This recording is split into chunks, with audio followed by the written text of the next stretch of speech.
Welcome my channel golden ball. আজকে তোমাদেরকে আমি বারবি ডল হয়ে দেখাচ্ছি। আজকে জানো আমি একটা পাখা পাবো, কিন্তু সে পাখাটা আমার দিদি নিয়ে নিয়েছে। দিদি বলেছে আজকে যখন দিদি কলেজে যাবে তখন ওর কলেজে যাওয়ার মাঝখানে আমাকে ওই ফ্যানটা একটু দিতে। কি দুঃখের কথা বলবো, ওটার যেন খাবারটা নেই।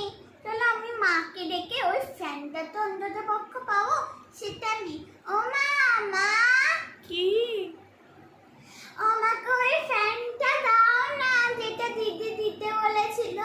দাঁড়া দিচ্ছি। এই নে তোর ফ্যান। আহ কি সুন্দর। এনে ধর, বেশিক্ষণ না, আমি কিন্তু দাঁড়িয়ে আছি। এই বাটনটা টেপ। হায় কি সুন্দর হাওয়া বেরোচ্ছে। আমি কি সবসময় ধরে থাকবো? তুই ধর এ ফ্যান না। ঠিক আছে মা, আমি রান্না করতে গেলাম, আর ডিস্টার্ব করবি না। বললাম যে ঠিক আছে, আমি 2 মিনিট পরে আসবো। কি সুন্দর হাওয়া, কিন্তু এ হাওয়া আমার খেতে ভাল লাগছে না। আমি এসি হাওয়া খেতে চাই, এটা পচা হাওয়া।